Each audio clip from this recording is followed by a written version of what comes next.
தேர இறைவனை எல்லில் கங்குல் பொழுதரு காலத்தென்றும் பூசனை விடாது செய்து தொழுதகை தலைமீதேற துடும்பு கண்ணீருள் மூழ்கி அழுது அடியடைந்த அன்பன் அடியவர்க்கு அடிமை செய்வாம். திருச்சிற்றம்பலம்.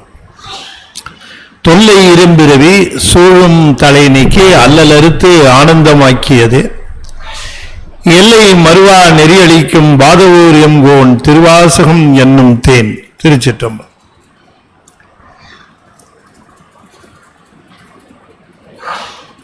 தென்னாடுடைய சிவனே போற்றி, என் நாட்டவர்க்கும் இறைவா போற்றி, ஏகம்பத்துரையந்தாய் போற்றி, பாகம் வெண்ணொரு ஆனாய் போற்றி, பராய்த்துறை மேவிய பரணே போற்றி, சிராப்பள்ளி மேவிய சிவனே போற்றி, அண்ணாமலையமண்ணா போற்றி, கண்ணாரமுத கடலே போற்றி, காவாய் கனகத்திரளே போற்றி, கைலை மலையானே போற்றி போற்றி, வெற்றிவேல் முருகனுக்கு அரோகரா. திருச்சிற்றம்பலம்.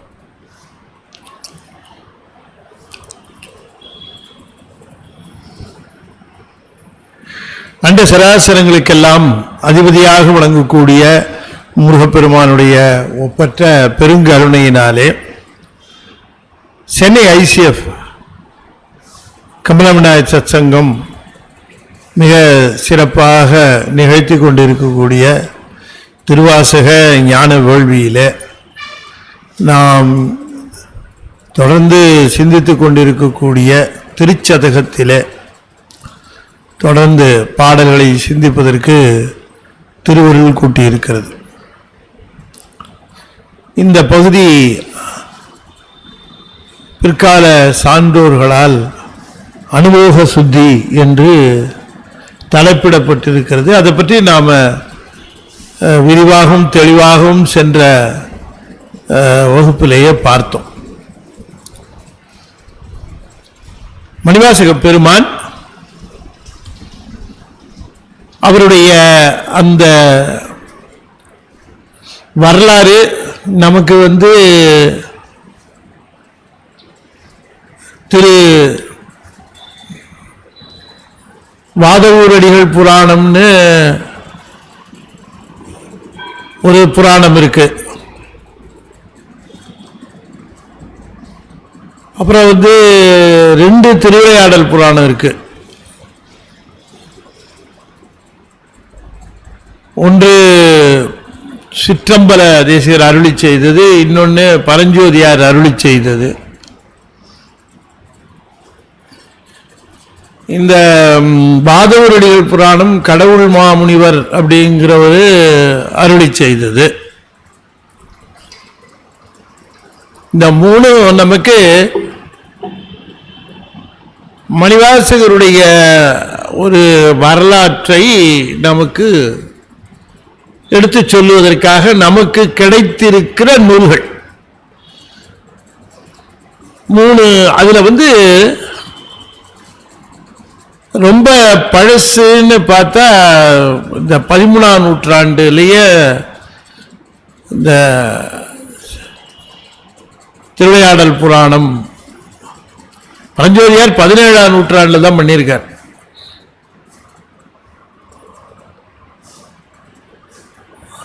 இந்த 3ஐயும் தவிர்த்து கடைசியில் திருப்பெருந்துறை புராணம் அப்படின்னுட்டு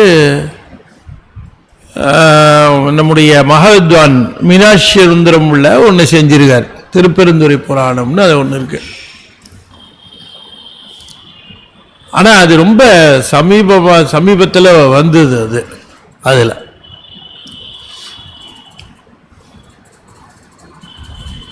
இப்போ நமக்கு இந்த மணிவாசகருடைய வரலாறு நமக்கு சரியாகவும் முழுமையாகவும் கிடைத்திருக்கிறதா அப்படின்னு கேட்டா நமக்கு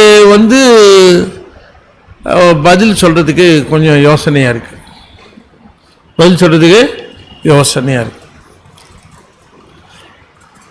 ஆமா அப்படின்னு சொல்றதுக்கு நமக்கு அவ்வளவு தைரியம் வரல.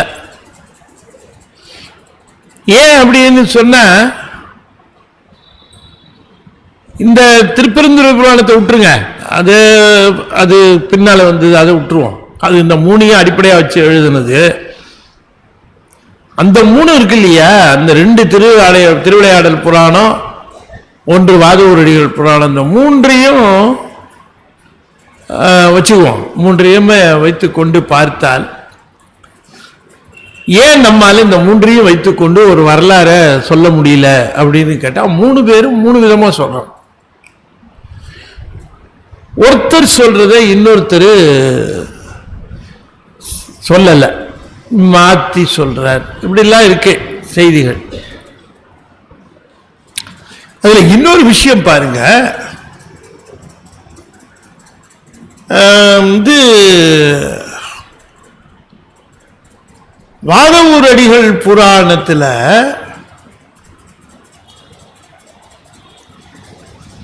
ஒரு இடத்துல கூட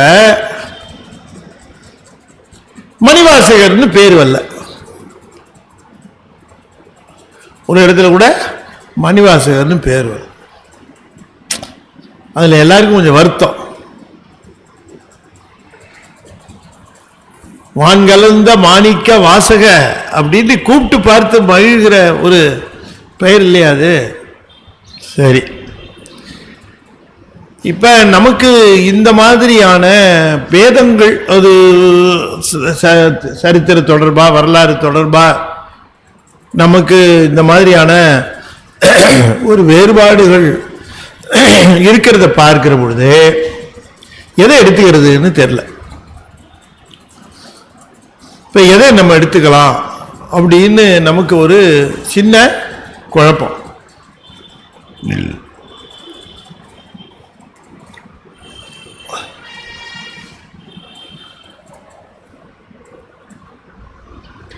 இப்ப நாம அவரோட வரலாறு தெரிஞ்சுக்கிறதுல நமக்கு ஆர்வம் இருக்குமா இல்லையா? நமக்கு எவ்வளவோ ஆர்வம் இருக்கும். அதுவும் குறிப்பா யாருக்கும் கிடைக்காத ஒரு பெரும்பேராக இவருக்கு சிவபெருமானே ஆசிரியராக வந்திருக்கிறார். சிவபெருமானே ஆசிரியராக வந்திருக்கிறார். நல்ல வேளையா 3 பேரும் அதை ஒத்துக்கிறாங்க. இந்த 3 பேரும் அதை ஒத்துக்கிறாங்க ஆமான்ட்டு, இல்லைன்னா பெரிய குழப்பம் வந்துருக்கும். 3 பேரும் அதை ஒத்துக்கிறதோடு மட்டும் இல்லாம மணிவாசகருக்கு இந்த திருவருள் வாய்த்தது திருப்பெருந்துறை அப்படிங்கிறதையும் ஒத்துக்கிறாங்க. அது நமக்கு இப்ப குழப்பமே இல்லாம, சரி அப்படி பார்த்தோம்னா எனக்கு கூட ஒரு தோணுச்சு, 3 பேரும் மாத்தி மாத்தி சொல்றதெல்லாம் இருக்கட்டும் ஒரு பக்கம், மாத்தி மாத்தி சொல்றதெல்லாம் ஒரு பக்கம் இருக்கட்டும். இந்த 3 பேரும் ஒத்து போய் சொல்ற செய்தியெல்லாம் எடுத்து ஒன்னா சேர்ப்போமே இல்லையா? இந்த 3 பேர் எது ஒத்து போறாங்களோ, இவர் சொன்னது தான் அவரு, அவர் சொன்னது தான் அவரு, அப்படி இருக்கும்ல விஷயங்கள். அந்த மாதிரி விஷயங்கள் எல்லாம் எடுத்து ஒன்னா சேர்த்தா கிட்டத்தட்ட நம்பகமான வரலாறு நமக்கு கிடைக்கும். கிட்டத்தட்ட ஒரு நம்பகமான வரலாறு நமக்கு கிடைக்கும். இப்ப இந்த நம்பகமான வரலாறான்னு பாக்குறதுக்கு இதுல திருவாசகத்திலிருந்தும் ஆதாரம் கிடைச்சதுன்னு வச்சுங்க. திருவாசகத்திலிருந்து ஆதாரம் கிடைக்குதுன்னா இப்ப நமக்கு இது பக்கா டாக்குமெண்ட். இது இல்லையா? அது உண்மையிலே இது சிறப்பு தான். ஆனா ஏனோ இதுவரைக்கும் அதை யாரும் செய்யல. இதுவரைக்கும் அது யாரும் செய்யல. நான் நினைச்சு பார்த்தேன், இப்படி பண்ண என்ன, அவங்க வேறுபடுற விஷயத்தெல்லாம் விட்டுருவோம். இப்ப உதாரணத்துக்கு பாருங்க, 3 பேரும் சொல்றாங்க இவர் குதிரை வாங்க போனார் அரசாங்கத்திலிருந்து பணம் கொடுத்து ஒரு குதிரை வாங்க போனார். 3 பேரும் அதைத்தான் சொல்றாங்க. அதுல ஒண்ணு சந்தேகம். குதிரை வாங்க போன வழியில திருப்பெருந்துறையில இவரு தடுத்து நிறுத்த பெற்றார். அதையும் 3 பேரும் மாற்றி சொல்லல, சரியாத்தான் இருக்கு.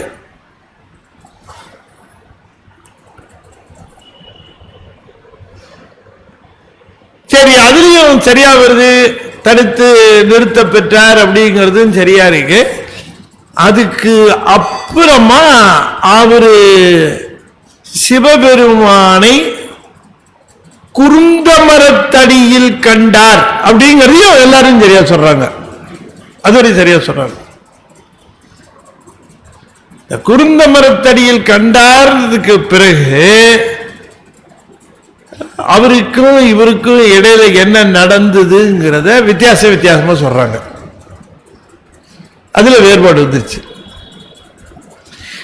இந்த சிற்றம்பலமுடையார் பொன்னிய திருவிளையாடல் புராணம், பரஞ்சோதியார் பண்ண திருவிளையாடல் புராணம், இந்த 2லயும் அந்த திருவிளையாடல் புராணத்துல ஒரு பகுதி மணிவாசகர் வரலாறு, அதுல ஒரு பகுதி மணிவாசகர் வரலாறு.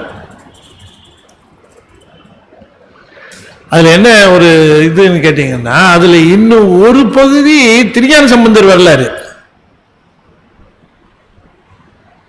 திருஞான சம்பந்தர் திரு ஆலவாய் வந்தார்ல, அது முழுக்க இந்த திருவிளையாடல் புராணம் முழுக்க திரு ஆலவாயில பெருமான் நிகழ்த்திய திருவிளையாடல்கள் தானே.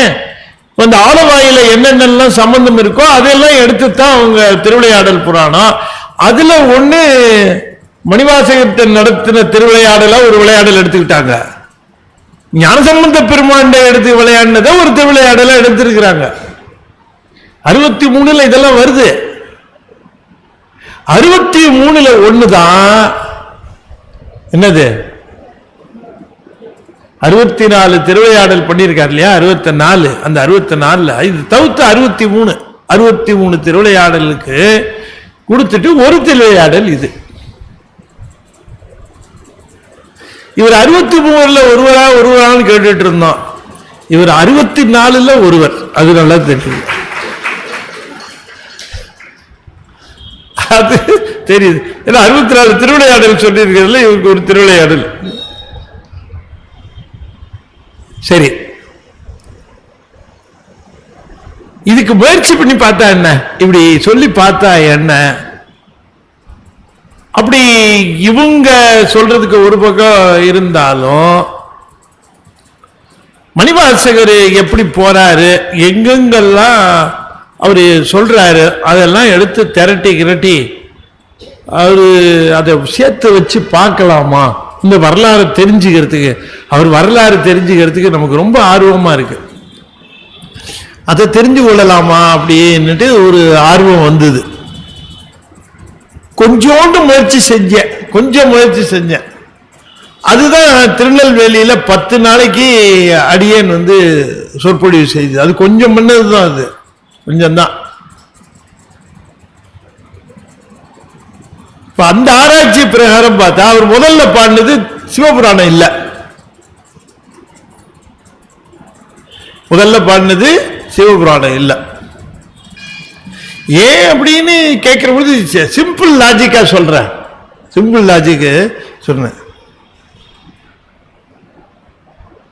இவர் பாடினதுல இந்த பாண்டியன்ட்ட போய் நின்னது, தண்டனை வாங்கினது, குதிரை காணா போனது, குதிரைய நிறைய குதிரையா கொண்டு வந்தது, இந்த வரலாறு முழுக்க, இந்த செய்திகள் முழுக்க இருக்கிற பாடல்கள்னு ஒரு பகுதி, இந்த செய்திகள் இல்லாத பாடல்கள்னு ஒரு பகுதி.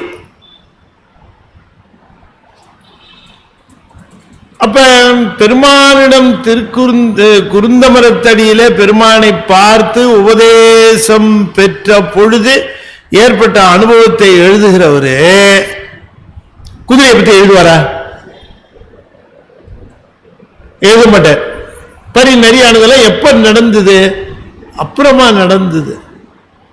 ஆகையினால பாடல்களை எப்படி பிரிச்சுக்கலாம் காலத்தாலன்னா, அவரு உபதேசம் பெற்று வந்த பிறகு பாடியவை, பரிநறியானதற்கு பிறகு பாடியவை அப்படின்னு ரெண்டா பிரிச்சு கொள்ளலாம்.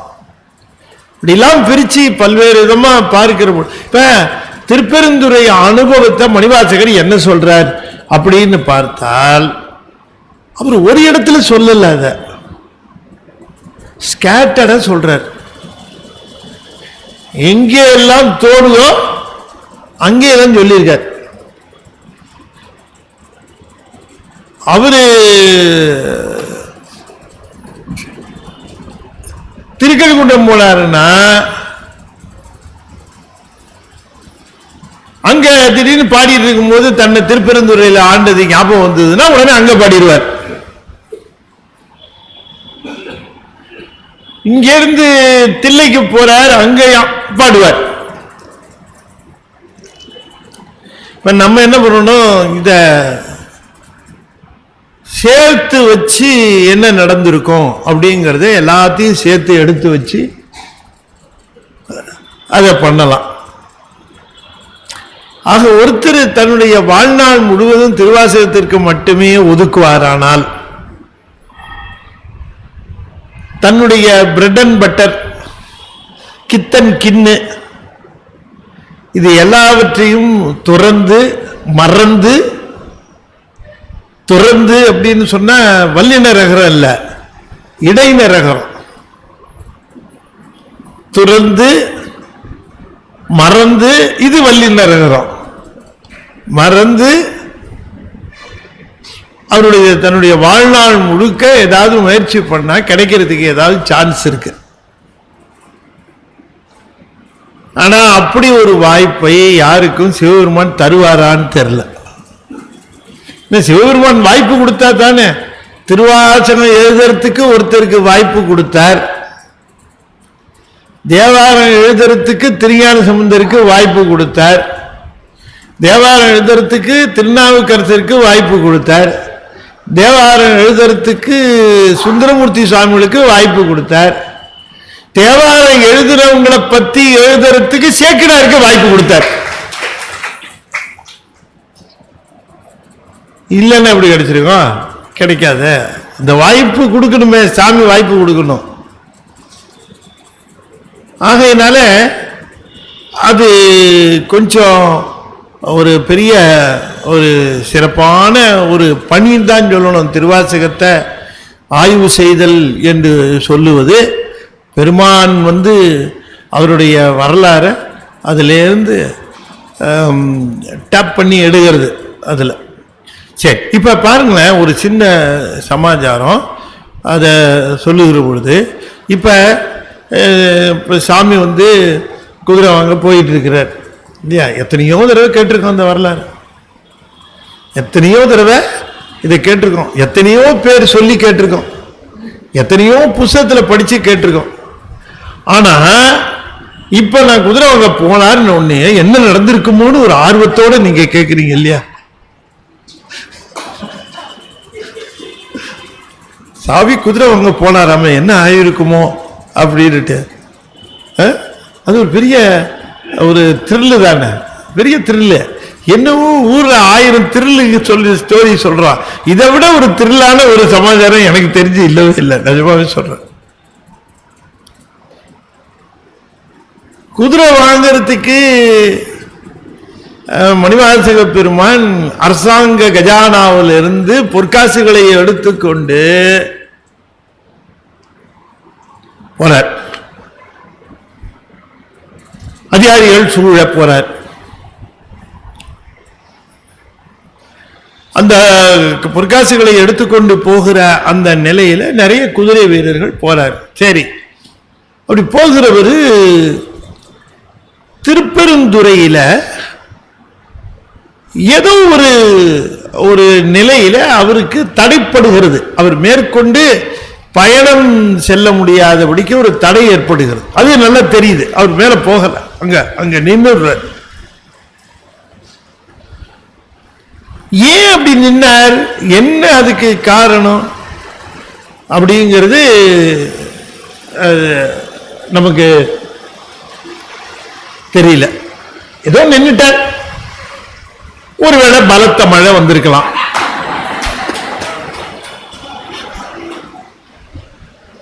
இல்ல குதிரையில தான் போறாங்க. பலத்த மழை வந்தா கூட தடைப்பட்டு அந்த இடத்துல ஒதுக்குவோம். அப்படி ஏதாவது ஒரு இயற்கை இடர்பாடு நின்னாரா? எப்படியோ தெரியல, தடைப்பட்டார். அதுக்கு உண்மையிலே எதுலயே ரீசன் இல்லை. ஒருத்தர் சொல்றாரு அவர் 5 எழுத்து கேட்டாரு நின்னாரு, ஒருத்தர் சொல்றாரு அவருடைய பயணம் அருளினாலே தடைப்பட்டது. இப்படி எல்லாம் சொல்றோம். சரி, அதெல்லாம் அருள்னால தான் தடைப்படுகிறது. அருள் தடையினால தான் வந்ததுன்னு வச்சுங்க. நாமே ஒரு விஷயத்துக்கு போயிட்டு இருக்கோம், தடைப்பட்டுருச்சு, நாம நிக்கிறோம். அப்ப என்ன சொல்ல, சரி ஏதோ தடை, சாமி தான் நம்மளை தடுத்து நிறுத்திட்டார் அப்படின்ட்டு நம்ம எடுத்துக்கிற மாதிரி. அப்ப அவர் அங்க நின்று இருக்கார். நின்ன பொழுது ஏதோ ஒரு காரணம் பற்றி அந்த குருந்த மரத்தடி இருக்கக்கூடிய ஒரு கோயிலுக்கு ஒரு கோயிலுக்கு போயிருக்கிறார். அந்த கோயில் அவருக்கு ரொம்ப வினோதமா இருந்திருக்கு. என்ன காரணம் அப்படின்னு கேட்டா, அந்த கோயில்ல வழக்கமா பார்க்கிற சிவன் கோயில்ல இருக்கக்கூடிய அடையாளங்கள்லாம் இல்லை. வழக்கமா சிவன் கோயில்ல என்ன அடையாளம் பார்ப்போம் அப்படின்னு கேட்டா, சிவலிங்கம் பார்ப்போம், நந்தி பார்ப்போம், கொடிமரம் பார்ப்போம், இதெல்லாம் பார்ப்போம். ஆனா அங்க என்னவோ தெரியல, இதெல்லாம் இல்லை. அவர் பார்த்த கோயில் அவருக்கு ரொம்ப ஒரு ஆச்சரியகரமா இருந்தது. சரி, அங்க நான் உங்களுக்கு இந்த நுணுக்கத்தை மட்டும் சொல்றேன். இந்த செய்தி மட்டும் நீங்க பல தடவை கேட்டிருப்பீங்க. இப்ப அவரு குருந்த மரத்து அடியில அவருக்கு இப்ப மூலவர் பார்க்கல. அவர் மூலவரை பார்த்த அவர் சொல்லுகிற பொழுது திருப்பெருந்துறை கோயிலும் காட்டி அப்படின்னு சொல்றதுனால அவர் போகிற பொழுது கோயில் இருந்ததுங்கிறது நமக்கு தெளிவா தெரிஞ்சது. அவர் கோயில் போறார். இப்ப அந்த திருப்பெருந்துறை கோயில் பார்க்கும்போது அவருக்கு ஒரு வியப்பு என்னன்னு கேட்டா, அந்த சிவலிங்கத்துல பானம் இல்லை, ஆவுடையார் மட்டும் இருக்கு, நந்தி இல்லை, கொடி மரம் இல்லை. இதெல்லாம் ஒரு அந்த கோயிலினுடைய அமைப்பு முறை. அதை பார்க்கிறார். பார்த்துட்டு அப்படி வருகிறார். குருந்த மரத்தடியில இவர் குருநாதரா வீற்றிருக்கிறார். பெருமான பார்க்கிறார். பார்த்த பிறகு இவருக்கு என்னென்ன செய்தார் அப்படிங்கிறத பல இடங்கள்ல சொல்லுகிறார். ஒரே இடத்துல சொல்லி இருந்தா நம்ம எல்லாத்தையும் எடுத்துக்கலாம். கண்ணால் யானும் கண்டேன் காண்க, என்னங்க அப்படிதான் சொல்றார். கண்ணால் யானும் கண்டேன் காண்க அப்படின்னு சொல்லுகிறார். சிவன் அவன் என தேரினன் காண்க அப்படின்னு சொல்றார். இந்த செய்திகள்லாம் வருது. ஆனா அதுக்கப்புறம் அங்க என்ன நடந்ததுங்கிறது நமக்கு அவ்வளவு தெளிவா தெரியல. ஏன் தெளிவா தெரியலன்னா சேர்த்து சொல்லல. சரி, என்ன சொல்லியிருப்பார்? இவர் அவரை பார்த்திருப்பார். பார்த்த உடனேயே கண்ணால் யானும் கண்டேன் காண்கன்னு சொல்றார். பார்க்கிறார். வியப்பு சுவாமின்னு தெரிஞ்சு போச்சு. அது உணர்வு. அந்த உணர்வை தானே நாம எப்படி உணர்த்துகிறானோ அப்படி உணர்வோம். நீங்க தப்பா உணர்கிறோம், ரைட்டா உணர்கிறோங்கிறதெல்லாம் தப்பா உணர்த்துறான், ரைட்டா உணர்த்துறான், அவ்வளவுதான், வேற வழி இல்லை. அது அவனுக்கு வேறுபாடு கிடையாது. தப்பா உணர்த்துறதும் ரைட்டா உணர்த்துறதும் நம்முடைய வினை வழியாக அவர் உணர்த்துகிறார். இப்ப இவருக்கு தன்னை யாருன்னு உணர்த்துகிறார். அவர் உணர்த்தாம உணர முடியாது. அவர் உணர்த்தாம உணர முடியாது. உணர்த்துறார். அதனால நல்லா பார்க்கிறாரு. வியப்பா பார்த்துட்டு இருக்காரு. அதை இன்னொரு இடத்துல சொல்ற, நிலந்தன் மேல் சேவடி தீண்டினன் காண்க அப்படிங்கிறாரு. சரி, அதுவும் அவர் சொல்றாரு. அப்ப இவருக்கு 2 பேர் பார்த்துட்டு இருக்கும்போது என்ன நடந்திருக்கும் அப்படின்னு நமக்கு யோசிக்கிற பொழுது, கண்ணப்பன் ஒப்பதோர் அன்பின்மை கண்டபின் என்னப்பன் என்னொப்பில் என்னையும் வண்ணப்படித்தன்னை வா என்ற வான்கருணையினர். அப்ப இவர் அவரை பார்த்து வான்னு கூப்பிட்டுருக்கார். சரி, அது தெரிஞ்சு போச்சு. வா சொல்லணுமே. நம்மளை பார்த்தா ஏன் வந்தேன்னு கேட்பாரு. ஏன் இங்க வந்த? அப்புறம் பார்த்து கேட்கிறாரு, என்று வந்தாய் அப்படின்னு கேட்கிறாரு. இதெல்லாம் உண்மை. அப்ப இதெல்லாம் கற்பனை இல்லை. கற்பனை இலக்கியங்கள் பாடுகிறவர்கள் கற்பனையாக சொல்வது போல அல்ல. அருளாளர்கள் அருளிய பாடல்களில 0.1% கூட கற்பனை கிடையாது. அத்தனையும் உண்மை, தெளிந்த உண்மை. வண்ணப்பணித்தென்னை வா என்ற வான்கருணை சுண்ண பொன் நீற்றற்கே சென்றுதாய் கோத்தும்பிங்கிறார். எங்க திருக்கோத்தும்பியில போய் சொல்றாரு. அங்க சொல்றாரு என்ன வான்னு கூப்பிட்டார். அப்ப அவரை வான்னு கூப்பிட்டுருக்கார். இப்ப வான்னு கூப்பிட்ட சந்தர்ப்பம் எப்பவா இருக்கும்? வான்னு கூப்பிட்டாருன்னு சொல்றாருல்ல சார். வண்ண பணித்தன்னை வா என்ற வான் கருணை அப்படிங்கிறாரு. அந்த வான் எப்ப கூப்பிட்டுருப்பாரு சொல்லுங்க? எப்ப கூப்பிட சந்தர்ப்பம்? சிவபெருமான் என்ன வான்னு கூப்பிட்டாருங்கிறாரு. எப்ப?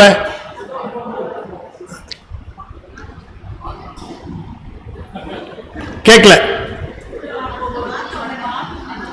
பார்த்தோன்னே அப்ப அங்க ஒன்றிதான் சொல்லியிருக்க வாய்ப்பு இருக்கு.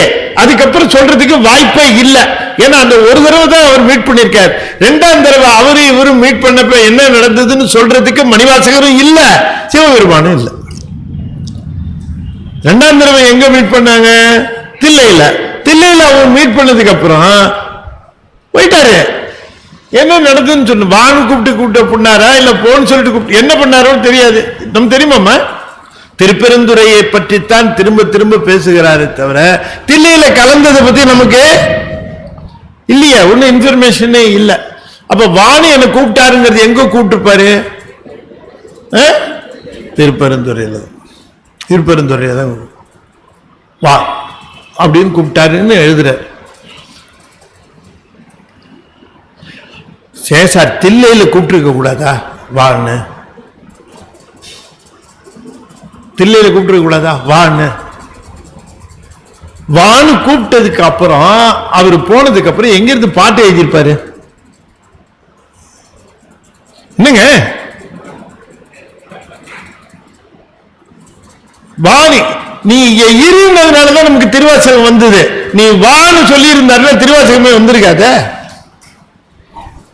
அப்ப என்ன சொல்லியிருக்காரு? வான்னு கூப்பிட்டு அடுத்தது என்ன சொல்லியிருக்காரு? நலமலி தில்லை பொதுவினில் வருக அப்படின்னு இருக்கார். இதெல்லாம் அவர் சொன்ன. அப்ப இதெல்லாம் திருப்பெருந்துறையில நடந்திருக்கு. தில்லைக்கு வா அப்படின்னு சொல்லியிருக்காரு. வான்னு கூப்பிட்டுட்டு தில்லைக்கு வான்னு சொன்னதுக்கு இடையில என்ன நடந்தது அப்படின்னுட்டு நம்ம பார்க்கும்போது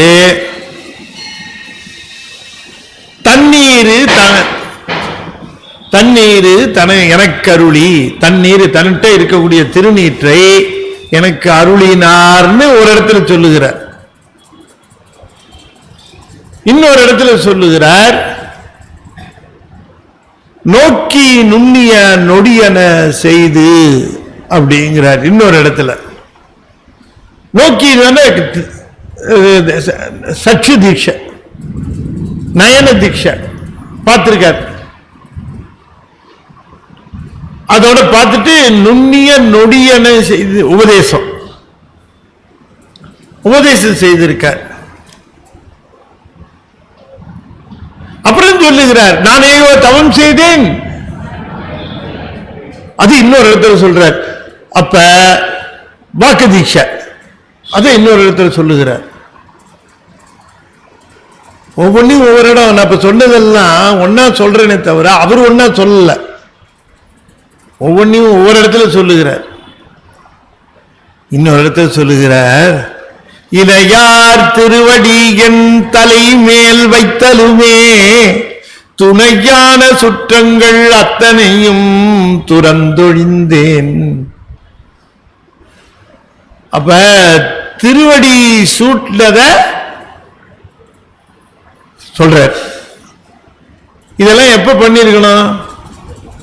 இத்தனையும் திருநீர் கொடுத்தது, கண்ணால தீட்சை கொடுத்தது, உபதேச தீட்சை கொடுத்தது, அப்புறம் திருவடி தீட்சை கொடுத்தது, இதெல்லாம் எப்ப பண்ணிருக்க முடியும் அப்படின்னா, வா அப்படின்னு சொல்லிட்டு இங்க இருந்து தில்லைக்கு வா அப்படின்னு சொன்னது ரெண்டுக்கும் நடுவுல எத்தனையும் செஞ்சிருக்கணும் இல்லைங்களா?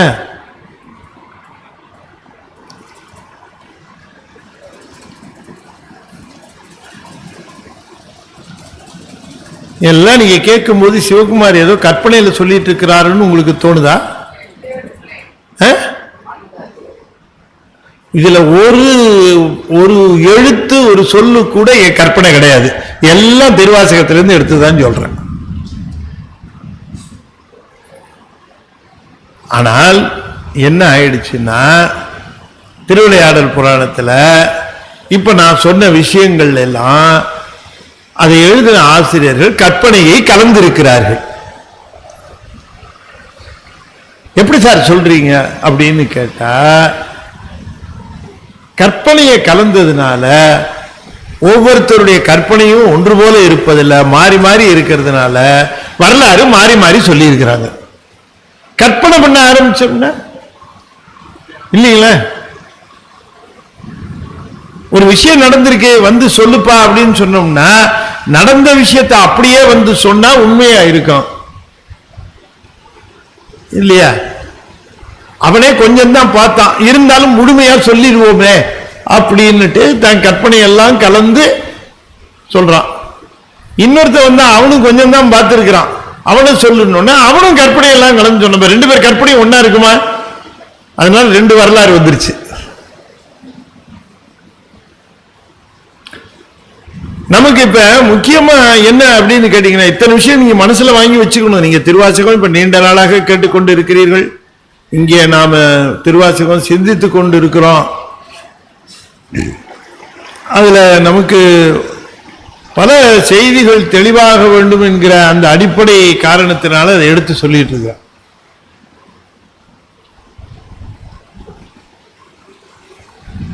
திருவாசகத்துல இப்ப இந்த ஒரு செய்தி, அந்த குருந்தவரத்து அடியில பெருமான் இருக்க அந்த ஒரு உபதேசம், அந்த பெருமான் அவரை ஆட்கொள்ளுகிற திறம் இருக்க, அந்த ஒன்று அது மணிவாசகருடைய வரலாற்றில் ரொம்ப முக்கியமான இடம், ரொம்ப முக்கியமான இடம். அது அதை விட முக்கியமான இடம் எதுன்னு சொல்ல முடியாது. அவருடைய வரலாறுல இதுதான் ரொம்ப முக்கியமான இடம். திருப்பெருந்துறையில பெருமான் குரு வடிவாக எழுந்தருளி உபதேசித்து மணிவாசக பெருமானை ஆட்கொண்டது அப்படிங்கிற அந்த ஒரு செய்தி, இந்த ஒரு செய்தி அது நம்ம 100க்கு 100. சரி, இதற்கு பிறகு ஒரு செய்தி நான் சொல்றதுல லாஜிக்கா சொல்றேன், எல்லாத்தையும் மனசுல வாங்கி போட்டுங்க. அத நீங்க ஆழமா நீங்க கூர்ந்து இதை கவனிங்க. மழை பெஞ்சிட்டு இருக்கட்டும், அது பாட்டுக்கு இருக்கட்டும். நீங்க மழை என்னவோ பெய்யுத அப்படின்ட்டு எல்லாம் அதுல கவனம் செலுத்தாதீங்க. நம்ம முடிக்கும் போது மழை நின்றுடும் என்ன. அதனால அதுல நீங்க இப்ப கவனம் செலுத்தாம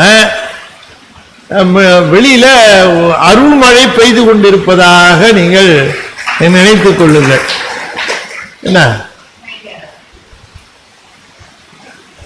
அது இப்ப பெய்கிற விதமே பார்த்தா பொறுமையா நிதானமா தான் பெய்யுது. என்ன மணிவாசகர் என்று சொல்லுகிற அந்த ஒரு நிலையில உங்களுக்கு ஏன் இந்த திருச்சதகத்துல இந்த அனுபவ சுத்தியில பகுதியில வருகிற பாடல்களை நீங்க புரிந்து கொள்வதற்கு the situation is very important. நான் எதுக்கு பாடுபடுகிறேன் அப்படின்னு சொன்னா, பாடல் எந்த சிச்சுவேஷன்ல பாடப்பட்டது. இப்ப என்னவோ கதை அடிக்கிறானுங்க, அந்த படத்துல பாட்டு எழுதுறதுக்கு சிச்சுவேஷனை சொல்லி பாட்டு எழுதுறதுன்னு சொல்றானுங்க. என்ன அதெல்லாம்?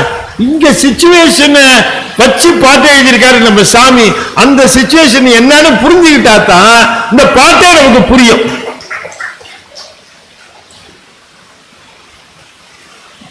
இப்ப இந்த கஷ்டமெல்லாம் தேவாரத்தில் நமக்கு கிடையாது.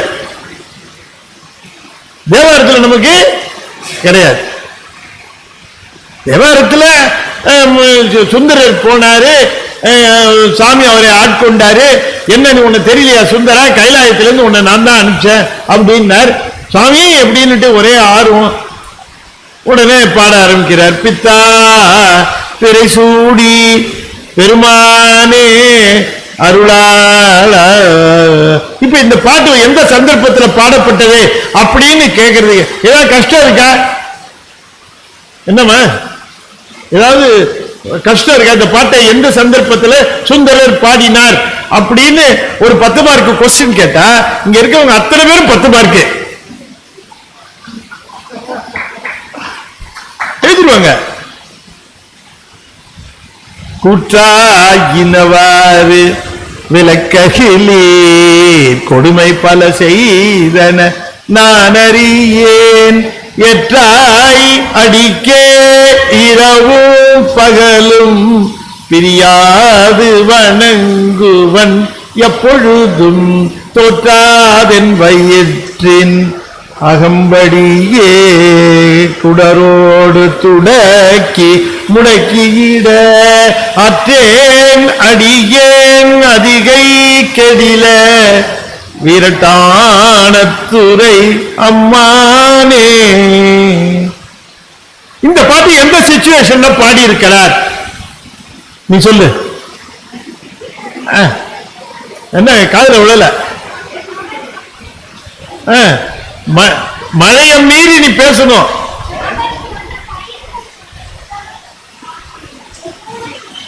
சூளை நோய் வந்ததுக்கு அப்புறம் பாடினாரா? இல்லையே, சரியா சந்தர்ப்பம் சொல்ல மாட்டேங்கிறிய, கரெக்டா சொல்லணும். சூழ நோய் வந்ததுக்கு அப்புறம் பாடினார்னா சூழ நோய் வந்தது சமண மடத்துல தான், அங்க பாடினாரா?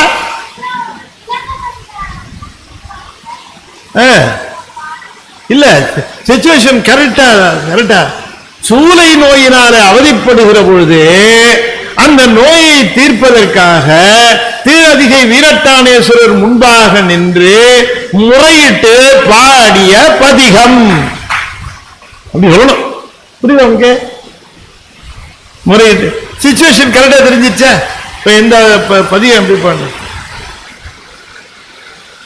தோடுடைய செவியன் விடையேறி ஓர்த்துவன் மதிசூடி காடுடைய சுடலை பொடி பூசி என் உள்ளம் கவர் கல்வன் ஏடுடைய மலரான் முனைநாள் பணிந்தேத்த அருள் செய்த பேருடைய பிரமாபுரம் மேவிய பெம்மான் இவனந்தே.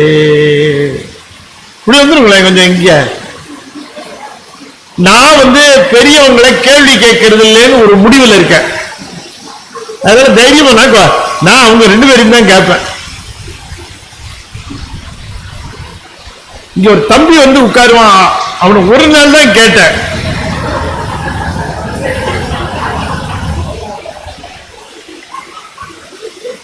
ஏதோ போனா போது இந்த இடத்துல உட்காரலாம், உட்கார்ந்தா இவ்வளவு ஆபத்துக்குரிய இடம் இதுன்னு எனக்கு யாரும் அறிவிக்கவே இல்லை. அப்படி இல்லை, இந்த தம்பி எங்கேயோ கலந்துடுச்சு.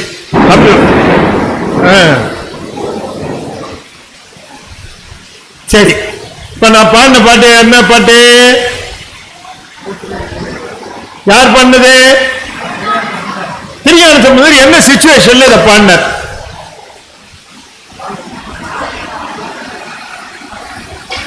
தெரியும் இல்ல பெண்ணுக்கு தெரியும், எந்த சிச்சுவேஷன் தெரியும். ஆனா மணிவாசகர் பாட்டை எடுத்தீங்கன்னா எந்த பாட்டை எடுத்தாலும் என்ன சிச்சுவேஷன்ல பாடி இருக்காருன்னு தெரியாது, கஷ்டம்.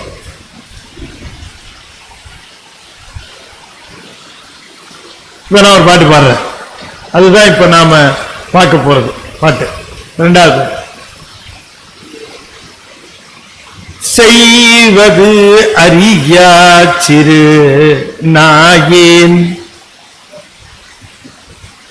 செய்வது அறியா சிறு நாயேன்,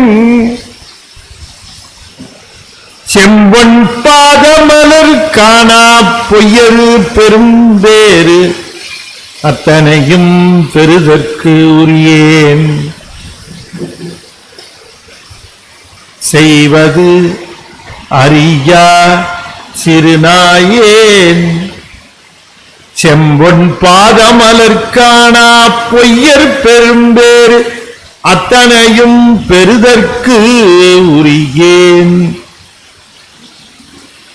பொய்யிலா மெய்யரு வெறியார் மலர்பாதம் மேவக் கண்டும் கட்டிருந்தும் பொய்யனேன் நான் உண்டு உடுத்து இங்கு இருப்பது ஆனேன் போர் ஏரே.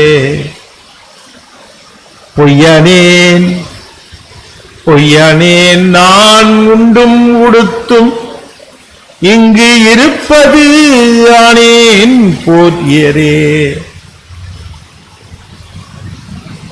செய்வதறியா சிறுநாயேன், செம்பொன் பாதமலர் காணா பொய்ய பெரும் பேரு அத்தனையும் பெறுதற்கு உரியேன். பொய்யிலா மெய்யர் வெறியார் மலர்பாதம் மேவக் கண்டும் கட்டிருந்து பொய்யனேன் நான் உண்டு உடுத்து இங்கு இருப்பது ஆனேன் போர் ஏரே. இதுல இந்த பாட்டை பாத்தீங்களா? இந்த பாட்டை செய்வது அறியா சிறு நாயேன், செம்பன் பாத மலர் காணா பொய்யர் பெரும்பேறு அத்தனையும் பெறுதற்கு உரியன். பொய்யிலா மெய்யர் வெறியார் மலர்பாதம் மேவ கண்டும் கட்டிருந்தும் பொய்யனேன் நான் உண்டு உடுத்து இங்கு போர். சரி, இந்த பாட்டுல எனக்கு அர்த்தம் தெரியல சார்னு சொல்லுகிற வார்த்தை ஏதா இருந்தா சொல்லுங்க, நான் சொல்றேன். இந்த பாட்டை நான் இன்னைக்கு உங்களை சும்மா விடுறதா இல்ல. நான்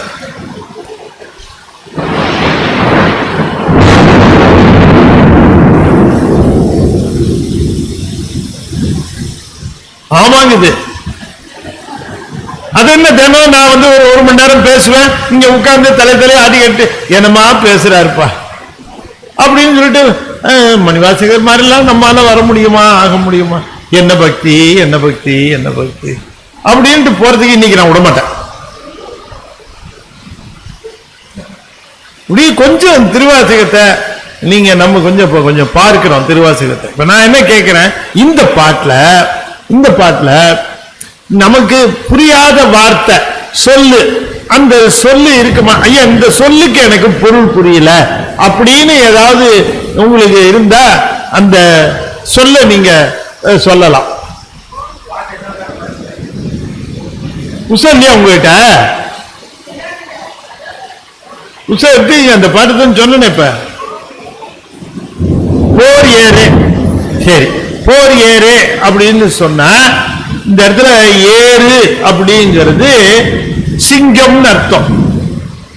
ஏறுன்னா இந்த இடத்துல ஒவ்வொரு இடத்துல ஒரு அர்த்தம். ஆண் சிங்கம் இந்த ஏறுங்கிறது குறிக்கிறது. இப்ப ஏற்றினான் அப்படின்னு சொன்னா அவரு ரிஷப வாகனத்துல ஏறினார் அப்படின்னு சொல்லுகிற அந்த பொருள் இந்த இடத்துல அந்த சிங்கத்தை ஏறு என்று சொல்லுவது ஆண் சிங்கத்தை குறிக்கும். எப்பவும் சிவபெருமான சிங்கம்னு சொல்றது வழக்கம். சுந்தரர் கூட திரு ஆலங்காடு பதிகத்தில் சொல்லுவார், தேவர் சிங்கமே பார்.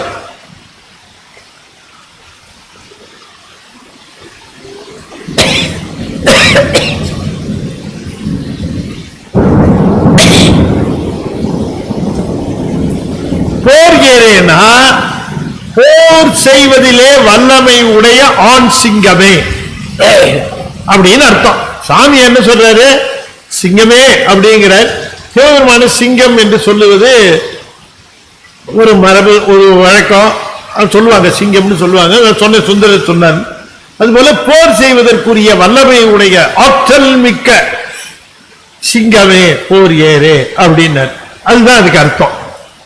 வேற ஏதாவது வார்த்தைக்கு அர்த்தம் தெரியாதா? அதுல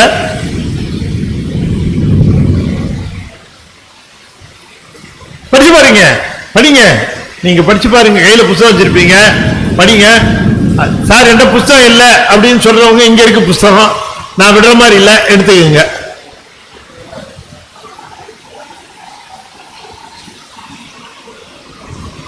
சொல்லுங்க வேற ஏதோ. ஐயா இந்த சொல்லுக்கு எனக்கு பொருள் புரியல. இப்ப அவங்க அம்மா கேட்டாங்க, போர் ஏறேன்னா என்ன சார் அப்படின்னு கேட்டாங்க. அதுக்கு நான் பதில் சொன்னேன். இதுல வேற ஏதாவது பொருள் தெரியாத வார்த்தை இருக்குமானால் தாராளமா கேட்கலாம், ஒன்னும் தப்பு இல்லை. நான் பொருள் சொல்றேன்.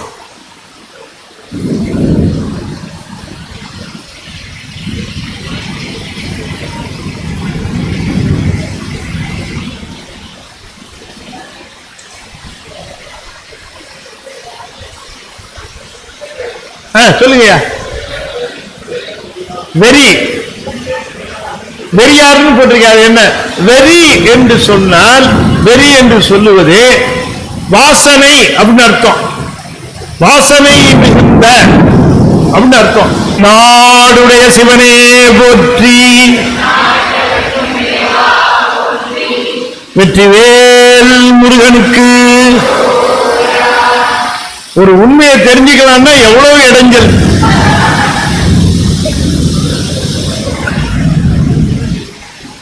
எப்படியாவது சொல்ல வந்த விஷயத்தை சொல்லிடலான்னு பார்க்கிறேன். அது எப்படி நீ சொல்லுவ? இத்தனை நாள நாம் மறைச்சு வச்சிருக்கிறோம், அதை நீ எப்படி வெளிப்படுத்தி வைப்ப அப்படின்னுட்டு. அதாவது இந்த பாடலை பொறுத்த வரைக்கும் போர் ஏறு என்னன்னு கேட்டாங்க. வேற ஏதாவது சொல்லு, நீங்க தான் கேட்டீங்களா? இந்த சொல்லுக்கு ஏதாவது, எந்த சொல்லு? வெறியார் மலர்பாத. வெறிங்கிறது வாசனை மிக்க, வாசனை மிக்க, வாசனை மிக்க மலர் போன்ற பாதம் அப்படின்னு அர்த்தம். அதுக்கு வேற ஏதாவது சொல்லுக்கு பொருள் தெரியுதா? கேட்கணுமா? பொய்யரா? பொய்யரா? பொய்யர்னா அர்த்தம் தெரியலையா?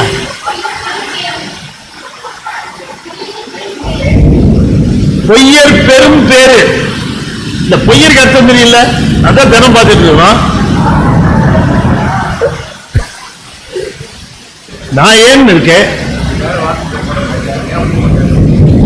இப்ப நான் அதெல்லாம் கேட்கல. நீங்க திருவாசகம் ஆராய்ச்சி எல்லாம் பண்ணாதீங்க. அதுதான் திருவாசகம் அவர் எழுதுனதுதான், அதுக்கு மேல போக கூடாது. அவர் என்ன வார்த்தை போட்டாரோ அதுக்கு மேல அதுல கை வைக்கிறதுக்கு நமக்கு உரிமையே கிடையாது. அவர் போட்டது போட்டதுதான், அவ்வளவுதான். அந்த பொய்யர் பெரும் பேரு அப்படின்னு சொன்னா, இந்த பொய்யர்களுக்கு கிடைக்கக்கூடிய பேர்கள், பாக்கியம். பேரு என்ன தெரியும் இல்லையா? பேரு பெறுவது பேரு. பொய்யர்கள் பெறக்கூடியது. பொய்யர் பெரும் பேருன்னா பொய்யர்களாக இருக்கிறவர்கள் பெறுகின்ற பேர்கள் அப்படின்னு. அதான் அதுக்கு அர்த்தம். சரி, அப்புறம் நான் என்ன பாட்டுக்கு அர்த்தம் சொல்லல, நான் பாட்டுக்கு அர்த்தம் சொல்லல, அந்த வார்த்தைகள் அதுலதான். இப்ப இந்த பாட்டுல சொல்லுக்கு சொல்லு நமக்கு பொருள் தெரியுது, சொல்லுக்கு சொல்லு பொருள் தெரியுது. அது ஒன்றும் கடினமான சொல்லலாம் ஒன்றும் போடல. ஆனால் நமக்கு இந்த பாட்டினுடைய தொடர் பொருள் புரியல. தொடர் பொருளாக இது என்ன சொல்ல வருகிறார் அப்படிங்கிறது புரியல. என்ன காரணம்? செய்வதறியா சிறுநாயே செம்பொன் பாதமலர் காணா பொய்யர் பெரும் பேறு அத்தனையும் பெறுதற்கு உரியேன். பொய்யிலாம் மெய்யர் வெறியார் மலர்பாதம் மேவ கண்டும் கேட்டிருந்தும் பொய்யனேன் நான் உண்டு உடுத்து இங்கு இருப்பது ஆனேன் போரேரே அப்படின்னு சொல்லுகிறார். இது it has a plain meaning. It has a plain meaning. Plain meaning னா திறந்த வெளியான பொருள் உண்டு. திறந்த வெளியான பொருள். இதுக்கு சிரமப்பட்டுக்கிட்டு கற்பனை பண்ணிக்கிட்டு வலிந்தெல்லாம் பொருள் சொல்லி இத நம்ம ஏமாத்துறது இல்லாம கேட்கிறவனையும் ஏமாத்தக்கூடாது. அவரு கிளியரா தெளிவா பாடியிருக்கார் இல்லையா? அவர் தெளிவா பாடினத தெளிவாவே சொல்லிட்டு போறது தானே. அப்படித்தானே சொல்லிட்டு போனோம்.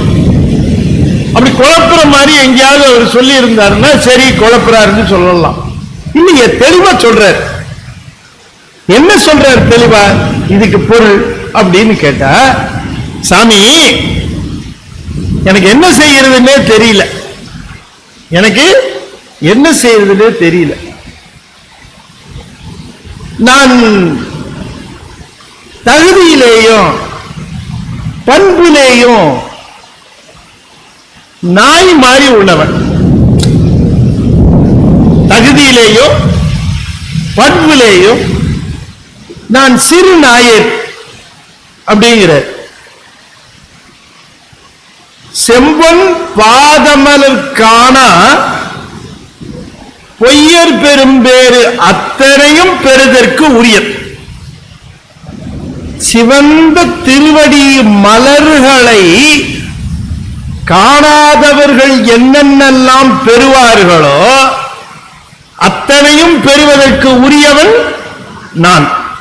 தர்மகத்தான் உன் திருவடி மலர்களை காணாதவர்கள், உன் திருவடி மலர்களை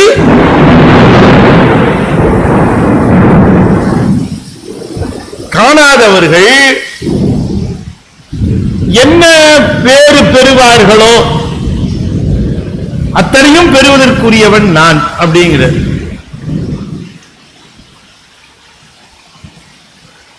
அப்ப இந்த வார்த்தைக்கு இதுதான் பொருள். சரி, இதுக்கு இன்னும் இதையே எப்படி சொல்றாரு அப்படிங்கறத அப்புறம் அடுத்து பார்ப்போம். பொய்யர் பெரும் பேரு அப்படின்னு சொன்னா பொய்யர்கள் பெறுவது பேரா? என்னங்க பொய்யர்கள் பெறுவது பேரா? பேருன்னு சொல்லாமா? அத சொல்ல முடியாது. பொய்யர்கள் பெறுவது பேரு அல்ல, அதுவே பொய் பேரு. பொய் பேசி இந்த உலகத்திலே பல பேர்களை பெறுகிறார்கள் இல்லையா? பொய்யை பேசிக்கொண்டே பல பேர்களை பெற்று விடுகிறார்கள். அந்த பேரு பேரா? அது பொய்யர் பெரும் பேரு. பொய்யர் பெரும் பேரு. அந்த பொய்யர்கள் எங்கு பேறு பெறுவார்கள் என்று சொன்னால் அவர்கள் பொய் சொல்லி திரிகின்ற இங்கேயே அந்த பேற்றை பெறுவார்கள். புரியுதா உங்களுக்கு? அவர்களுக்கு இங்கதான் அந்த பேரு கிடைத்துக் கொண்டிருக்கும். ஆனால் இங்க தாண்டி போனா அந்த பேரு கிடைக்காது. இப்ப இவர் என்ன சொல்லுகிறார்? அந்த பொய்யர்கள் பெறுகின்ற பேரு பெறுதற்கு உரிய நானேன், நான் அதை பெறுவதற்கு உரியவனாகினேன் என்று சொன்னால் அது ஏன் அப்படி சொன்னார்? ஞாபகம் வச்சுங்க. அதுக்கு அடுத்தது வர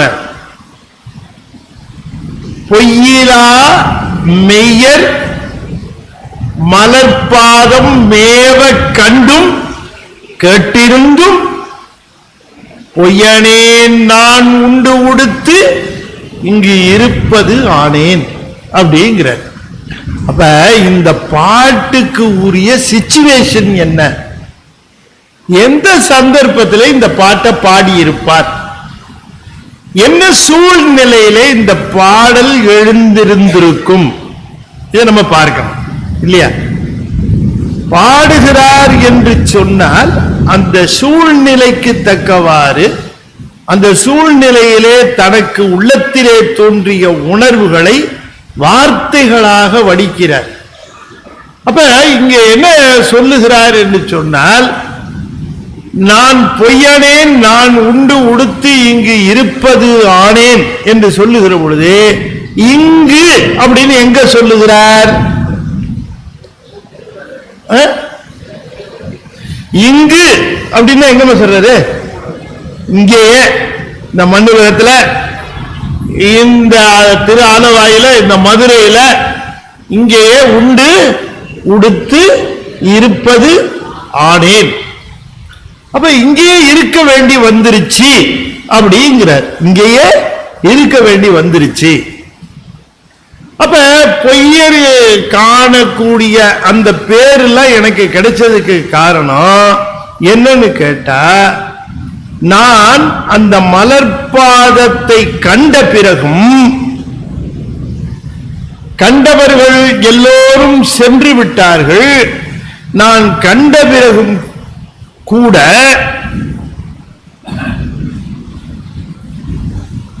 கண்டவர்கள் கண்ட பிறகும் கூட இங்கேயே இருக்கிறவன் ஆயினேன். அதனாலே இந்த உலகத்திலே என்ன கிடைக்குமோ அதையெல்லாம் பெறுவதற்குரியவனானேன். இந்த உலகம் தாண்டி இருக்கக்கூடியதை பெறுவதற்குரிய அந்த தகுதியை இழந்திருக்கிறேன் அப்படின்னு சொல்லுகிறார். அப்ப என்ன இது சிச்சுவேஷன்னா இப்பெல்லாம் புரிந்து கொள்ளலாம். மணிவாசக பெருமான் இந்த பாடலை எப்பொழுது பாடியிருந்திருக்கிறார் என்பது நமக்கு தெளிவாக தெரிகிறது. எப்ப பாடியிருக்கிறார் என்று சொன்னால், திருப்பெருந்துறையிலே சிவபெருமானிடம் உபதேசம் கேட்ட பிறகு பாடியது. உனக்கு தெளிவாயிடுச்சு இல்லையா? உபதேசம் கேட்ட பிறகு பாடியாச்சு. அப்ப சிவபெருமானே திருப்பெருந்துறையிலே குருந்த மரத்தடியிலே அவரை பார்த்த பிறகு அது பாடிய பாட்டு ஒண்ணு. சரி, இன்னும் கொஞ்சம் அதை நெருக்க முடியுமா பார்ப்போம். இன்னும் கொஞ்சம் இல்லையா? அப்படித்தானே பார்க்கணும். பார்க்கும் பொழுது அவர் எங்க இருக்கார் சார் அப்படின்னு கேட்டா, நார்த் மெட்ராஸ்ல. ஓ, சவுத்துல இல்ல சார். நார்த் மெட்ராஸ்ல எங்க இருக்கார் சார்? வில்லிவாக்கத்துக்கு பக்கத்துல. இன்னும் கொஞ்சம் நெருங்கி வந்தாச்சு. வில்லிவாக்கம் பக்கம் எங்க சார்? பஸ் ஸ்டாண்டு கிட்ட. நெருங்கி வருதுங்களா? அது மாதிரி இப்ப சிச்சுவேஷன் நெருங்கி வரணும். நெருங்கி வருகிற பொழுது ஒரு விஷயம் தெளிவாகிறது. குருந்த மரத்தடியிலே உபதேசம் பெற்ற பிறகு பாடிய பாடல் இது. அது ஒன்று தெளிவாச்சா? சரி, இரண்டாவது இவர் என்ன சொல்லுகிறார்? நான் இங்கு உண்டு உடுத்து இருந்தேன் அப்படிங்கிறார். பெருந்துறையில, திருப்பெருந்துறையில அவரை வந்து தரிசித்து தீட்சை பெறுவதற்கு முன்பாக என்ன செஞ்சிட்டு இருந்தார்? இங்கு உண்டு உடுத்து இருந்தார் இல்லீங்களா? அதைத்தானே செஞ்சிட்டு இருந்தார். சிவபெருமானை சந்திப்பதற்கு முன்பாக, தரிசனம் பெறுவதற்கு முன்பாக, உபதேசம் பெறுவதற்கு முன்பாக இங்கே உண்டு உடுத்து இருந்தார். அப்படின்னு அது புதுசு என்று கேட்டால், சிவபெருமானை பார்த்த பிறகு அவர் அழைத்து சென்றிருப்பார் என்று கருதிய வேளையிலே அவர் தன்னை விட்டுவிட்டு போன காரணத்தினாலே அவரை நீங்கி இருக்கிற நிலையிலே இப்பவும் இந்த உண்டு உடுத்து இருக்கிற இதையே செய்ய வேண்டியதாகிவிட்டதே என்பதினாலே திருப்பெருந்துறையிலே குருந்த மரத்தடியிலே உபதேசம் பெற்ற பிறகு பாடியது என்று சொல்லுவதை காட்டிலும், உபதேசம் பெற்று நீ தில்லைக்கு வா என்று சொல்லிய பிறகு பாடிய பாடல் இல்லையா? நீ தில்லைக்கு வான்னு சொல்லிட்டு போனதுக்கு அப்புறம் பாடின பாட்டு. அப்ப தில்லைக்கு வான்னு சொல்லிட்டு போனதுக்கு அப்புறம் இவரு அழுது புலம்பி பாடிய பாட்டு. அப்ப இவர் என்ன சொல்றாரு? உன்னுடைய அந்த நீ இருந்துட்டு வான்னு சொல்லிட்டு போயிட்ட, தில்லைக்கு வான்னு சொல்லிட்டு போயிட்ட, நான் இருக்கிறேன்.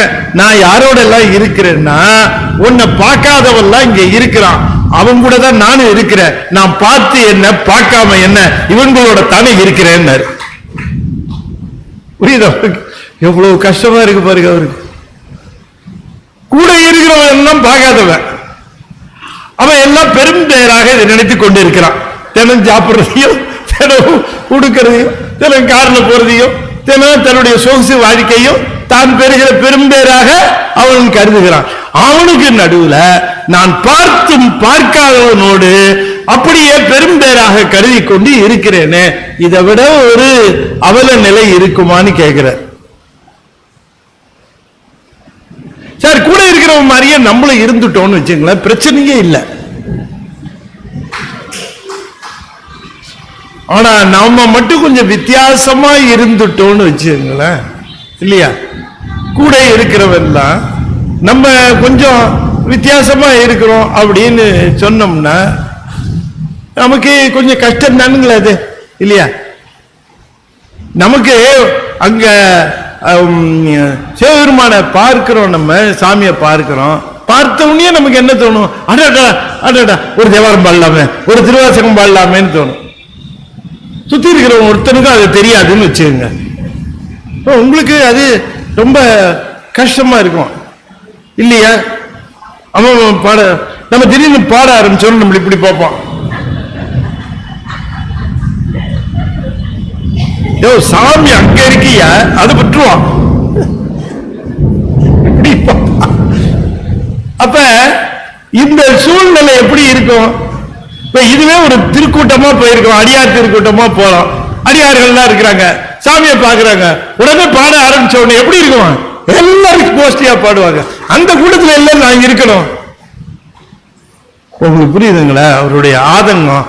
இந்த ஆதங்கத்தின் அடிப்படையிலே பாடிய பாடல். இப்ப இந்த பாட்டெல்லாம் எப்ப பாடி இருக்கிறார்னா, தில்லைக்கு வா என்று சொல்லி விட்டு சென்ற பிறகு அவர் திருப்பெருந்துறையிலே இருந்து அழுது புலம்பி அரற்றிய பாடல்கள். இதெல்லாம் அழுது புலம்பி அரற்றிய பாடல். அது சொல்லுகிறார், செய்வதறியா சிறுநாயேன். செய்வது அறியானா நீ விட்டுட்டு போனதுக்கு அப்புறம் இங்க என்ன செய்யறது எனக்கு தெரியல. நீ வருவதற்கு முன்பாக என்ன செய்யணும்னு தெரியும். நீ வருவதற்கு முன்பாக என்ன செய்யணும் தெரியும். என்ன செய்யணும்? வழிபாடு செய்யணும், திருநீர் பூசிக்கணும், உருத்ராட்சம் இட்டுக்கணும், அடியாரோட இருக்கணும், எல்லாம் தெரியும்.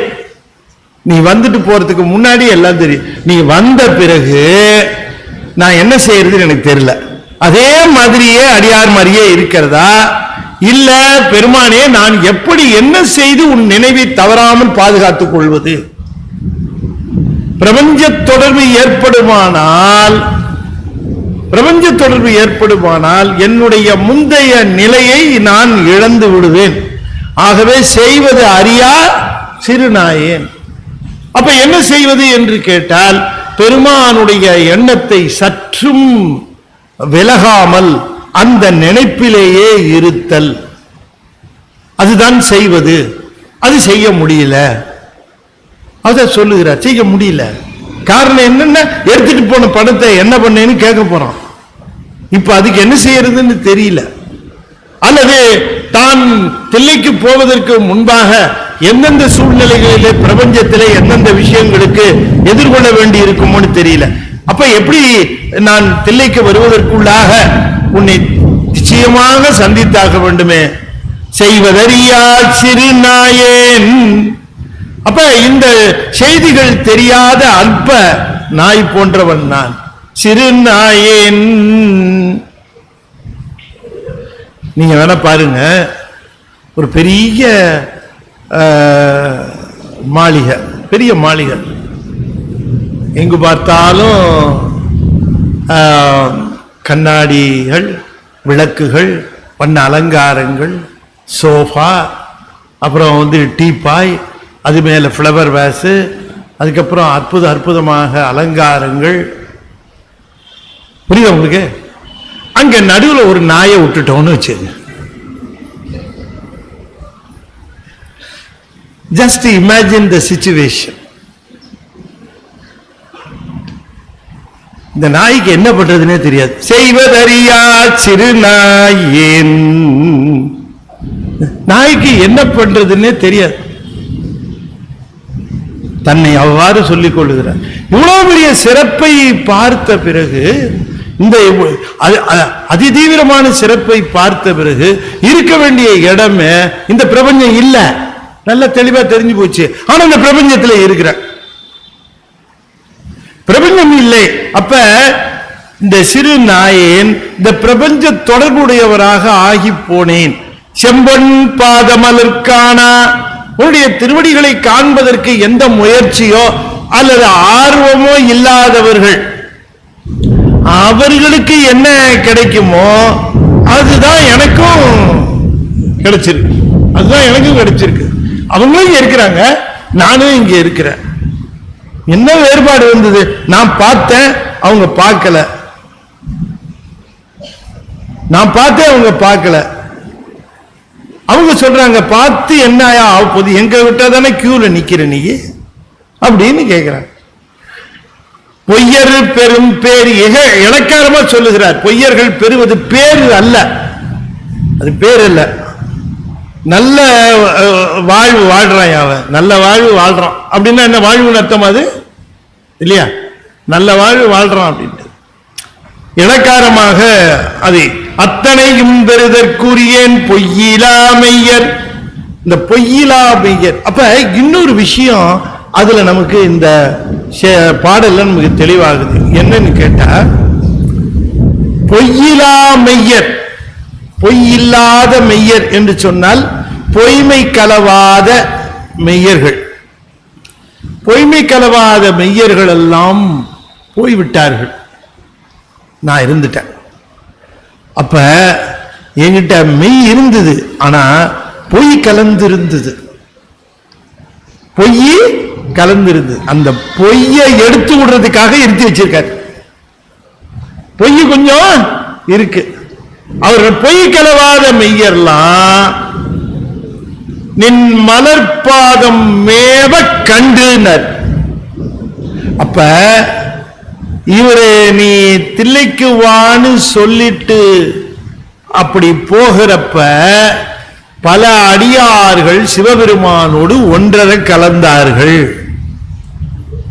அதை சொல்லுகிறார். அவர்கள் எல்லாம் பொய் கலவாத மெய்யர்கள்.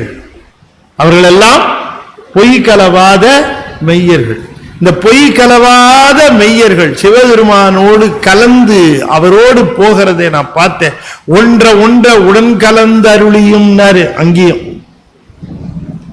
அப்ப இங்க சொல்லுகிற பொழுது அதை நானே பார்த்தேன்னு சாமி சொல்லுகிறார். அப்ப சாமியினுடைய வரலாறுல குருந்த மரத்தடியிலே அவரு தீட்சை கொடுத்து அந்த உரிய முறையிலே ஆட்கொண்டதற்கு பிறகு, நீ தில்லைக்கு வா என்று சொல்லி அவரை விட்டு நீங்கிய பிறகு அவருடைய வந்த அடியார்கள் எல்லாம் ஒன்றரை கலந்தார்கள், அதை கண்டேன் என்று சொல்லுகிறார். இப்ப நமக்கு அங்க என்ன நடந்ததுன்னு ஓரளவு தெளிவா தெரியுதா? மணிவாசகர் வாக்குல தெரியுது. அப்ப இதெல்லாம் பார்த்துக்கிட்டு இருந்தார். பார்த்துக்கிட்டே இருக்கும்போது நீ தில்லைக்கு வா என்று சொல்லிவிட்டு ஒன்றரை கலந்தார். அப்படி ஒன்றரை கலந்த அந்த நிலையில நான் இங்கே விடுபட்டு போனேன். கண்டும் கேட்டும். இதுக்கு முன்னாடியும் உன்கிட்ட கலந்தவர்கள் இருக்கிறார்கள். கண்ணப்பர் போன்றவர்கள் எல்லாம் சொல்றாருல, கண்ணப்பன் ஒப்பதோர் அன்பின்மை. அது கேட்டு இருக்கிறேன், கண்டும் இருக்கிறேன், கேட்டும் இருக்கிறேன். அப்படிப்பட்ட நான் இங்கே அந்த பேற்றை பெறாமல் தங்கிவிட்டேனே என்று கூறுகிறார். ஆகையினால நமக்கு இந்த பாடல்ல தெளிவாவது, குருந்த மரத்தடியிலே பெருமான் சிவபெருமானிடம் அவர் அந்த உபதேசத்தை பெற்றார். பெற்ற பிறகு சிவபெருமான் அவரை நீ தில்லைக்கு வா என்று சொல்லி அவரை அங்கே விடுத்து சென்றார். அப்படி அவர் விடுத்து சென்ற பிறகு அவரோடு அடியார் பெருமக்கள் எல்லாம் ஒன்றரை கலந்தார்கள். இந்த செயல்களை எல்லாம் தன்னுடைய பாடலிலே தன்னுடைய வாழ்க்கை நிகழ்வாக மணிவாசகர் குறிப்பிடுகிறார். எனவே அவ்வாறு சொல்லிவிட்டு அவர் திருப்பெருந்துறையை விட்டு நீங்கிய பிறகு திருப்பெருந்துறையிலே ஆற்றாமையினாலே அந்த நிலையைக்கு இறங்கி, அதுக்கு என்ன பேருன்னா கழிவிறக்கம்னு சொல்லுவாங்க தமிழ்ல. என்னன்னு என்னம்மா என்ன சொல்றது? கழிவு இரக்கம். இந்த கழிவு இரக்கங்கிறது எல்லாருக்குமே உண்டு. கழிவு இரக்கம் அதாவது நம்மளை பத்தியே நம்ம பாவப்பட்டுக்குவோம். ஐயோ நான் எவ்வளவு பாவம், புரியுதா உங்களுக்கு? இது நம்ம மேலேயே நமக்கு ஒரு இரக்கம் வரும். நம்ம மேலேயே நமக்கு ஒரு என்ன நம்ம ரொம்ப பாவம். இதுக்கு கழிவு இன்னொருத்தர் பார்த்து இறக்கப்படுறதை விட நம்ம பார்த்து நாம இறக்கப்பட்டுக்குவோம். நம்ம எவ்வளவு பாவம், நமக்கு எவ்வளவு பாவம், நமக்கு இந்த சாமி கூட ஒண்ணும் செய்ய மாட்டேங்குது, நம்ம எவ்வளவு பாவம் அப்படின்னு இருக்கு இல்லையா? இந்த கழிவு இரக்கம். இந்த கழிவு இரக்கம் தன்னைத்தானே இறங்கி கொள்ளுதல், தன்னைத்தானே இறங்கி இறக்கப்பட்டுக் கொள்ளுதல். ஒருத்தர் பார்த்து நம்ம மேல இறக்கப்படுறது போக நாமே நம்மை பார்த்து இறக்கப்பட்டுக் கொள்ளுதல். அவ்வாறு மணிவாசகருடைய உண்மையான நிலை மற்றவருக்கு தெரியாததுனாலே அவர்கள் உண்மையான இரக்கத்தை காட்ட முடியாது. ஆதலால் மணிவாசகர் தன்மேல் தானே இரக்கத்தை காட்டிக் கொள்ளுகிற நிலைதான் இந்த பாடல்கள் எல்லாம். புரியுதா உங்களுக்கு? இப்ப என்ன சிச்சுவேஷன்ல பாடினாரு ஓரளவு புரிஞ்சுச்சா? இது புரிஞ்சா இனிமே வர பாடல்களுக்கெல்லாம் அதுதான் சிச்சுவேஷன். அதுதான் திரும்பவும் அவரு அந்த நிலை தன்னுடைய நிலைக்கு இறங்கி இப்படி ஒரு நிலை. பெருமானை காணவில்லை பரவாயில்லை, கண்டும் விட்டு இருக்கிறேனே, காணவில்லைங்கிறவங்க இல்லையா, பார்க்கல ரைட்டு, பார்த்தவன் நானும் விட்டுருக்கிறேனே, அது எவ்வளவு பெரிய ஒரு அவல நிலை, அந்த நிலைக்கு தள்ளப்பட்டனே என்று சொல்லுகிறார் என்று சொல்லி இந்த அளவில் நாம் இந்த பாடலோடு நிறைவு செய்கிறோம். மணி 8:20. இதற்கு பிறகு ஒரு நிகழ்வு வைத்திருக்கிறார்கள். உண்டாங்கய்யா,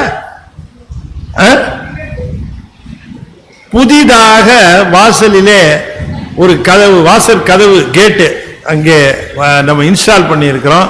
அதற்கான பூசை இல்லைங்களா ஐயா, அதற்கான பூசை இப்படி கமல விநாயகர் சத் சங்கம் இங்கே இப்பொழுது நிகழ்த்த இருக்கிறது. அதில் எல்லா அடியார் பெருமக்களும் கலந்து கொண்டு அதற்கு பிறகு நம்ம வழக்கம் போல இந்த வழிபாடை நிறைவு செய்து கொண்டு நாம் பூசையை நிறைவு செய்யலாம். எல்லோரும் பிரசாதம் இருக்கிறது, அதனை பெற்று செல்லலாம் என்று சொல்லி 5 எழுத்து எப்ப சொல்லிடுமா? 5 எழுத்து சொல்லி நாம் இப்போ இந்த நிகழ்வை நிறைவு செய்கிறோம். தொடர்ந்து வாங்க, திருவாசகத்துக்கு ஒரு தெளிவு கிடைக்கும். நம்ம இந்த திருவாசகத்தை கேட்க கேட்க நீ நம்முடைய இந்த உரையை கேட்க கேட்க you will feel much closer to Manivasagar. உங்களை நீங்களே மணிவாசகருக்கு மிக அருகிலே இருப்பதை உணர்வீர்கள். மணிவாசகருக்கு மிக அருகிலேயே நாம் இருப்பதை உணர்வதற்குரிய மிகப்பெரிய வாய்ப்பு. இதை நாம சிந்திக்கிறோம், மனதில் ஏற்றுக்கொள்கிறோம். பாடல்களுக்கு பொருள் பார்ப்பது என்பது அது ஒன்றும் ஒரு பெரிய விஷயம் இல்லை. ஒரு 10 பாட்டுக்கு இப்பயே பார்த்துருவேன், அர்த்தம் பொருள் சொல்லிடுவேன், வெறும் பாட்டை சொல்லுவேன், பொருளை சொல்லிடுவேன். ஆனா மனசுல அது பதியணும். நம்முடைய உள்ளத்துல திருவாசகம் பதிய வேண்டும், மணிவாசகருடைய திருவடி பதிய வேண்டும். அப்பொழுது சிவபெருமான் தானே வந்து நம் உள்ளம் புகுந்து நம்மை ஆட்கொள்வான் என்கிற அந்த நிலையில இப்பொழுது நாம் நிறைவு செய்யும் முகமாக 5 எழுத்தை 5 முறை ஓதுவேன். அன்பர்கள் தொடர்ந்து ஓத வேண்டும் என்று திருவடி பணிந்து வேண்டிக் கொள்கிறேன். ஓ நமச்சிவாய, ஓ நமச்சிவாய, ஓ நமச்சிவாய, ஓ நமச்சிவாய, ஓ நமச்சிவாய. தென்னாடுடைய சிவனே போற்றி, நாட்டவர்க்கும் இறைவா போற்றி. வெற்றிவேல் முருகனுக்கு. திருச்சிற்றம்பலம்.